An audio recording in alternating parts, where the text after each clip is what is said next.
Viewers like you make this program possible. Support your local PBS station.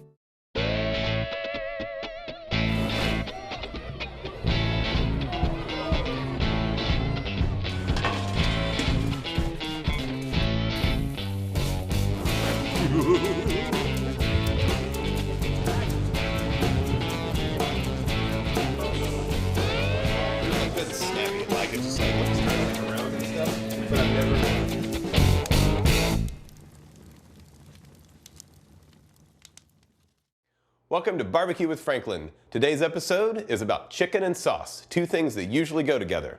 But first, we're going to take you to a place with chicken so good, you don't even need sauce.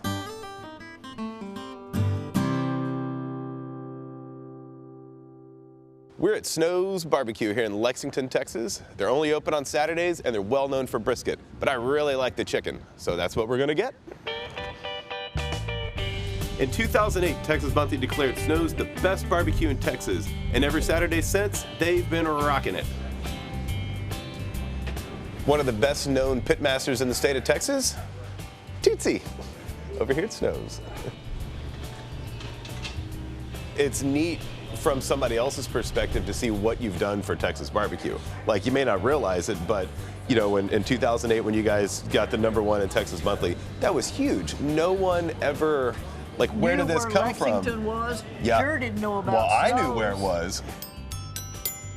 And But nobody else did. Exactly. And, you know, I mean, what an inspiration it's been for everybody from around the world. I mean, people flying here from all over the place. All over the world. And, I mean, the first time I ever saw it, I was like, oh my God, that's Tootsie. I thought I was looking at Elvis, like the most famous person in the world, you know? Well, thank you. I have enjoyed cooking barbecue. I started at City Meat Market in Giddings in 1966. 1976, my husband and I bought a meat market here in Lexington. And Lexington has always had barbecue Saturdays.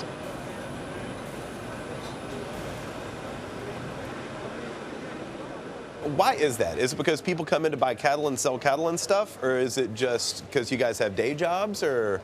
Actually, years ago with the farmers, they brought their products to town to sell. The head of the household came to town. He would buy barbecue to take back home to treat his family for the work they had done all week. And at the same time, meat markets have always got some extra cuts of meat that you can't sell cross-counter. It's one way that you can move all your meats out and start with a fresh cut of meat on Mondays.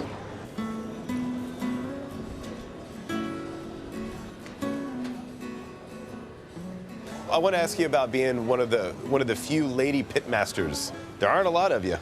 No, that's what I've heard, and I think nothing of it. I mean, really, I haven't had very many women to ask me, how do I become a pitmaster? If they did ask, I will tell them that it is a hard, cold job in the wintertime, a hot job in the summertime, and you got to be tough.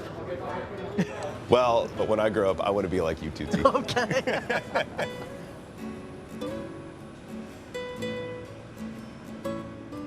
I'm excited about your chicken.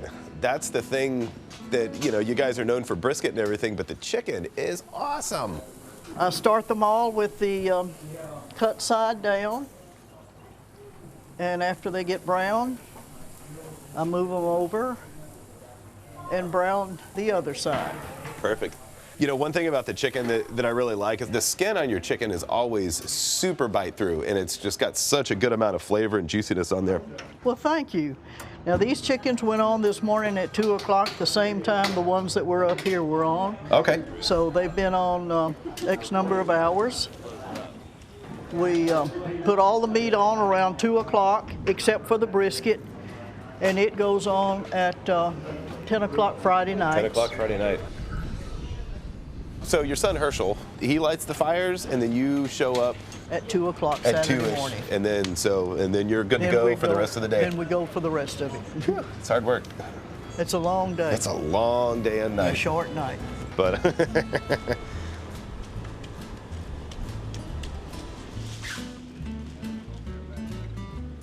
you know, one thing about Snow's that I think is super duper cool, most barbecue places only have one style of cooking. They cook on direct coals or they cook on an offset cooker or something like that. you do both, We do both. and I think that's really neat. Our chicken, pork, and ribs are on direct heat. I like it. Which And you've we got a have burn our barrel back firebox here. back here. It's hot. It's hot. hot. It's hot. We take the coals from here and sprinkle them under those pits for our indirect heat. Now, is there a temperature you're looking for, or are you just like smells right and it looks right, it feels right? Just feels right. Just feels right. Gotcha. I've got a hand that I just lay on the pit to Thank see God how you've got hot a it hand. is. And The hand of God on chicken. that's it. That's it.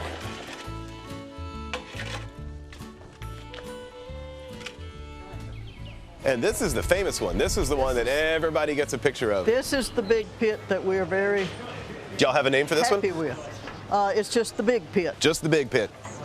We have some briskets on here yet. Kerry designed this pit He built it with too, right? three shelves. We have temperature gauges on it, but mostly we just pay attention to the Yeah. coloring and how the fire is burning and et cetera to that. So is this a water tank? Or a It's propane either a tank? water tank or an air tank. Ah, that he air tank. Okay, can gotcha. hold those.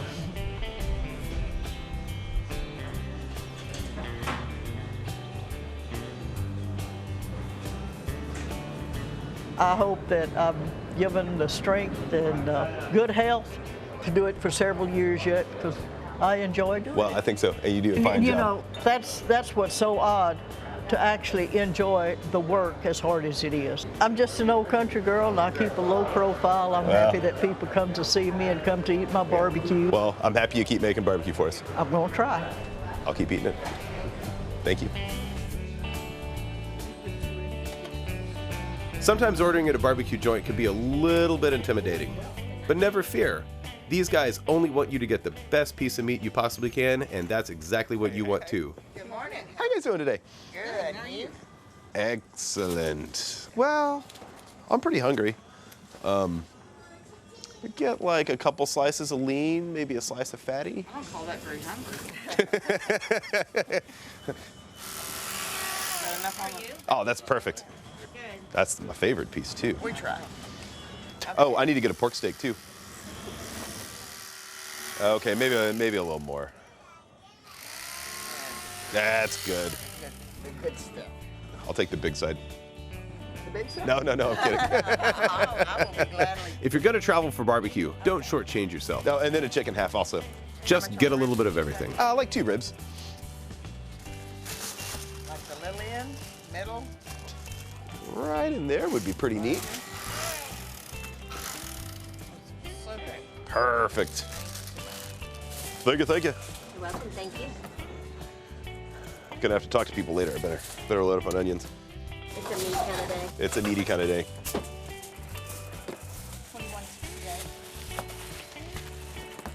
Awesome. Thank y'all.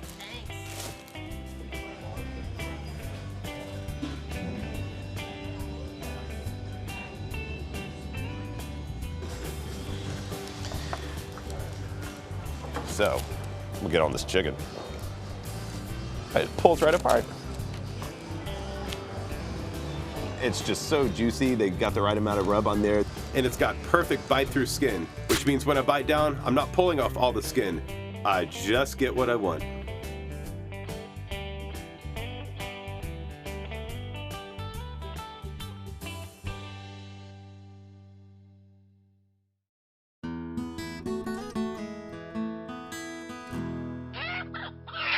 And one of the best things about Snow's is that their chicken doesn't need barbecue sauce, but sometimes I like a little sauce on my chicken. So we're gonna make a simple barbecue sauce with a few interesting ingredients. I'm gonna start with 1 cup ketchup. Gonna add a 1/2 cup of brown sugar. Light is fine. 1/4 cup white vinegar. 1/4 cup apple cider vinegar. And this is one of few interesting ingredients. Concentrated tamarind. You can get this stuff at Asian markets. You can maybe get it at an Indian food market too. So just a couple spoons worth, not too much. It's really, really tart, super fruity. I like it a lot. And it's surprisingly common in barbecue sauce. The other interesting ingredient, I'm not a huge fan of liquid smoke. I think it tastes a little funny. So I'm gonna do smoked salt instead. And then a splash of Worcestershire. Just a splash. And a little bit of ancho chili powder. You could do cayenne and regular chili powder if you want, but I really like the ancho. Kind of tastes like raisins, a little bit smoky, and a little bit of spice on the back end. Just a little bit of garlic powder. Not a whole lot. Just a little bit of onion powder. Not too much. And then a pretty good portion of black pepper. And just a smidge of honey.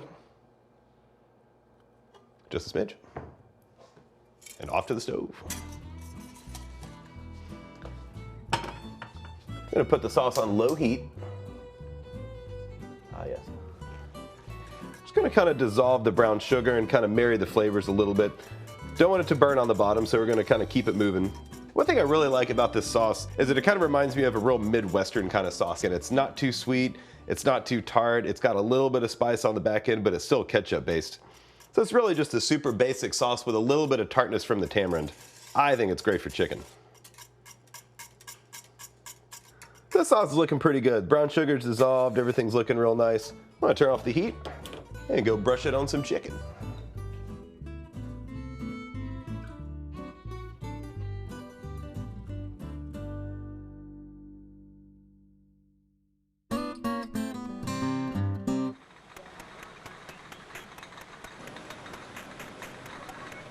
If you find yourself needing to make just a little more than a few cups of sauce, then you might need to look outside your own kitchen. A few years ago, when we decided to start bottling some of our sauces, we tracked down a local sauce manufacturer. When we started having the conversation with Aaron about his barbecue sauces, it was definitely different from other types of barbecue sauces that we made here. His were a lot more unique. The flavors were really innovative, very creative. The first thing I thought when I tried the espresso sauce, I thought it was very, very unique. But at the same side of me, the manufacturing side said, wow, this could be very difficult. In talking to Aaron about it, he was telling me how he was using this espresso machine and adding it to the small batches. I'm thinking at the facility, we don't have an espresso pot that big. Have you ever came that obstacle by finding that extract that worked that still got the same flavors that we were looking for?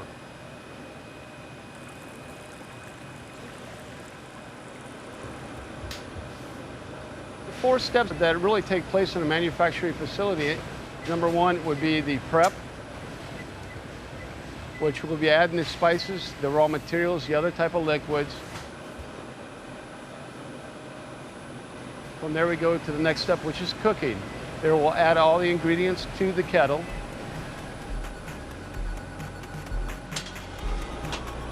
When we cook, we bring up to a certain thermal temperature that we're trying to achieve.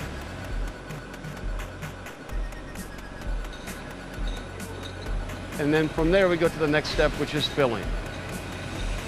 We fill the bottles. We'll go ahead and cap the bottles.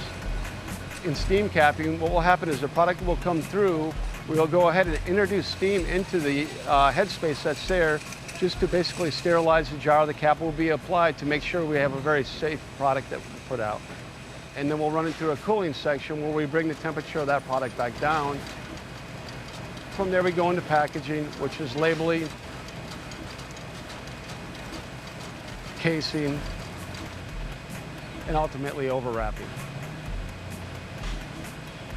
When we're making product on a very large scale, it's very similar to what you would do at home, just on a much larger scale, more product flowing through the system, but overall it's very close to the same process.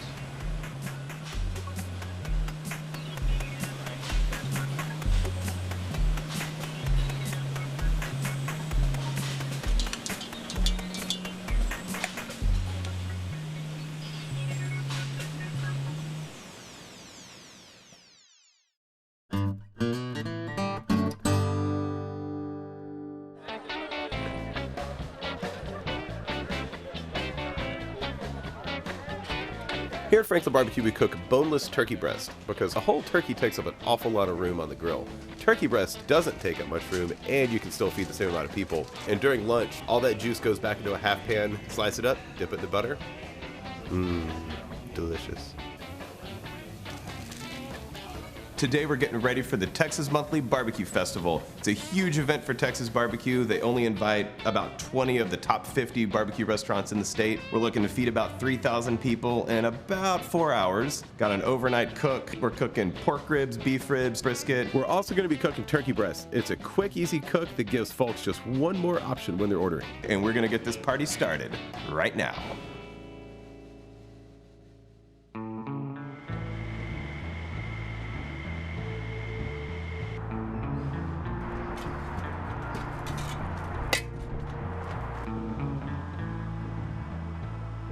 First, we trim and season all the beef, and we get the briskets and beef ribs on the cookers.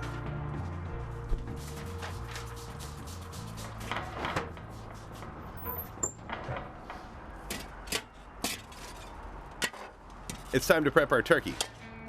Now, we buy all natural turkey breasts with no additives whatsoever. This gives us a little more control over the flavor and texture. First, we trim off the skins and sprinkle on some rub. This rub is 2 parts coarse black pepper and 1 part kosher salt. We use about 1/4 cup per turkey breast. We're just gonna let these turkey breasts sit in the cooler with a rub on them until it's time to start cooking.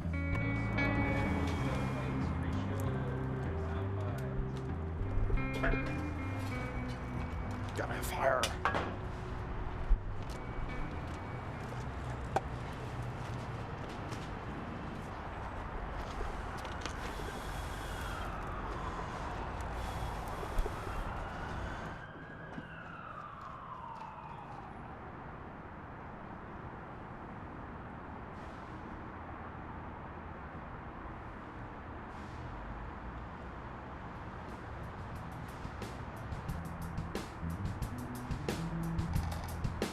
When you're cooking barbecue for an event this big, you are definitely going to lose a night's worth of sleep. I like to cook the turkey breast around 270 degrees. And even though the skin's off, we place them skin side up and cook for a couple of hours.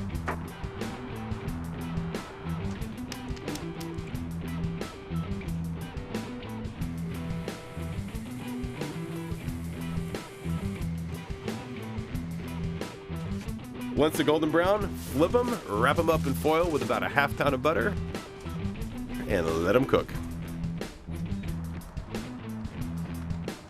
So everything will come off, it'll be resting, and then once the internal temperature reaches 160, pull them off, let them rest down to 140 degrees internal temperature, slide them in the warmer, and off to the barbecue festival.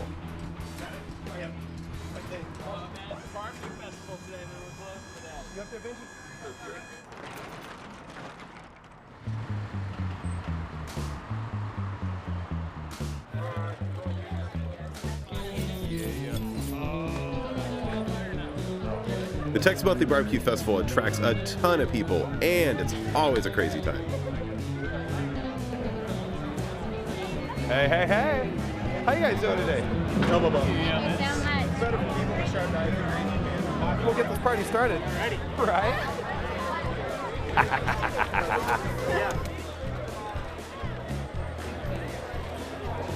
Sure, we had to stay up all night cooking barbecue, but at least we get to see some old friends.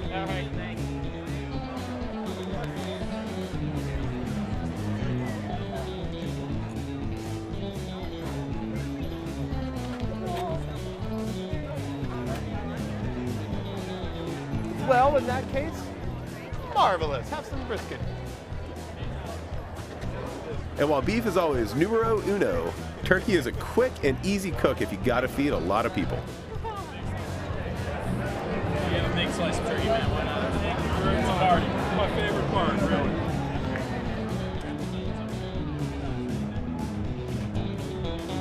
Hey, I'll see you. Good seeing you.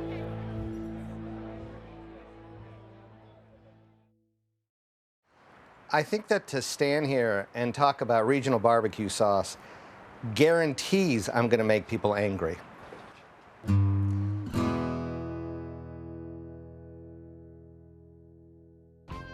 Barbecue sauces have been used by people to define the regions and what meats are cooked. And the truth is, it's the meats of the region that really define the sauces. So Kansas City really, I think, is most famous for its pork ribs. And what you're gonna find is a heavy tomato-based sauce in Kansas. It is really sweet. It almost looks like it's got a nice glassy finish when you caramelize it, because as a glaze, there's enough sugar in it to make it really shiny. But it's tangy, it's sweet, and a little hot. And it includes the regions around it like Oklahoma and Nebraska, and in through there, they all like that sweet sauce. They all love it on ribs. And some of the most famous sauces in the United States are from that part of the country. Also, what's little known about it, it was invented by a child psychiatrist. And that makes me really identify with it, because I just think therapy when I put it on. Eastern Carolina is that vinegar, hot pepper flake sauce where the pork is kind of usually cooked whole hog and then chopped up and tossed.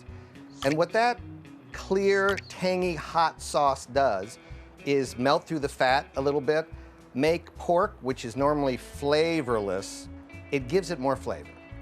And that's how it's served. It's usually served on a bun with coleslaw, but it's got a lot of heat to it. And I think that's what people like about it. Then you have the Western or Piedmont or Lexington barbecue sauce, which is more ketchup-y. It might have some vinegar mixed in.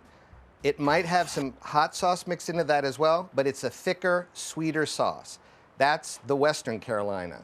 Then you have the Midland Carolina sauce, which is a mustard sauce. We have the Germans to thank for mustard sauce because Germans loved putting mustard on all kinds of stuff. So naturally, their influence in butchering, in making sausage, all this stuff, mustard is a big informer of their flavor palette. Memphis is a really thick tomato sauce that's got hot sauce in it. It's hot, it can be a little peppery sometimes. It's almost like somebody in Memphis said, let's take every ingredient and dump it into the pot. Apologies to Memphis, but seriously, you're not known for your sauce. You're known for Elvis, you're known for ribs, you're known for dry rubs, so I'll thank you to just leave it at that.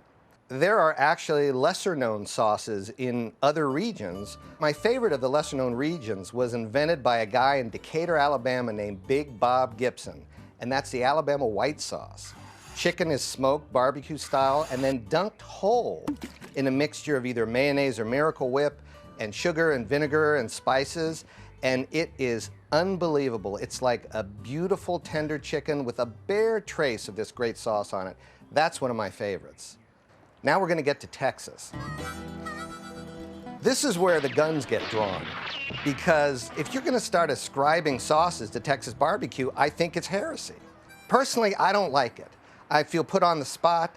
I feel I'm endangering my life just discussing this. But there is a Texas-style barbecue sauce, and it's occasionally put on the tables with brisket. You see it, it's a thinner sauce. It's not a heavy ketchup sauce. It does have a little bit of Worcestershire in it. It has some ketchup base to it, but it's light and hot. And I say use it at your own peril. It's basically like walking into a sushi restaurant and saying you want soy sauce. They're gonna kick you out if it's any self-respecting joint. So I'd say try to avoid sauce when you're in Texas. So that's just a quick overview of all the sauces that exist regionally in the United States. Truthfully, a lot of times barbecue sauces are used to cover up mistakes. They should really just augment the actual beef or pork flavors. And that's what drives the sauces first.